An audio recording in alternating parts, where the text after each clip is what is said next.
Hello guys, তোমরা সবাই কেমন আছো? আশা করি তোমরা ভালো আছো। আমিও মোটামুটি ভালো আছি। আজকে বাড়িতে মা নেই, তাই সন্ধ্যাবেলা খুব খিদে পাচ্ছে, তাই আমি পাস্তা করে খাই। তারপরে পাস্তাটা নিয়ে এসে গরম জল বসিয়েছিলাম। তারপরে আলু, পেঁয়াজ আর একটা ম্যাগি মশলা এনেছিলাম আর সস এনেছিলাম। এগুলোকে আলু পেঁয়াজগুলোকে কেটে নিলাম ছোটো ছোটো করে, কেটে নিয়ে আর দুটো ডিম এনেছিলাম।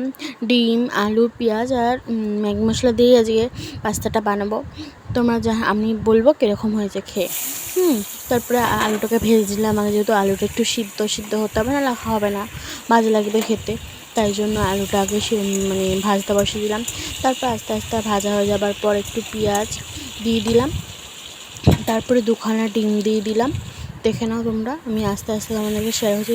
এই যে পেঁয়াজ দিয়ে দিলাম, তারপর আস্তে আস্তে দুখানা ডিম দিয়ে দিলাম। দুখানা দিনই একখানাই দিয়েছি, যেহেতু আমি একা খাবো আর অল্প পাস্তা।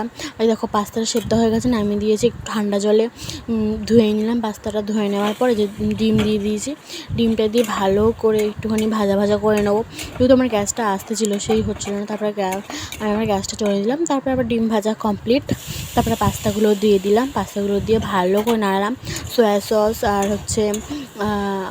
টমেটো সস দিয়েছিলাম, টমেটো একটু ম্যাগি মশলা দিয়ে ভালো করে নাড়িয়ে নিয়ে একটু ভাজা ভাজা মতন করে নিয়ে তারপরে নামিয়ে দিলাম। যে সয়া সস দিলাম এক ঢাকনি, আর দেখো নুন আর পাস্তা ম্যাগি মশলা তো দিয়েছি, আর টমেটো সস দিলাম। যদি ভালো লাগে তাহলে তোমাদের like, comment, share and subscribe.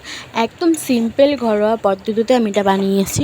ভালো লাগলে like, comment, share and subscribe. খুব সুন্দর খেতে হয়েছিলো, যেহেতু কেউ ছিল না বাড়িতে, মা গেছিলো দিদা বাড়িতে, মা বাড়িতে গেছিলো, আর আমার ঘরে কেউ নেই, আমি একা ছিল, দাদা গেছিলো অফিসে, তাই জন্য আর আমি কাউকে দিতেও পারিনি, আমি একা একাই বসে বসে খেলাম। খুব সুন্দর হয়েছিলো। ভালো লাগলে like, comment, share and subscribe করে দিও প্লিজ। 50 সাবস্ক্রাইবার করে দাও।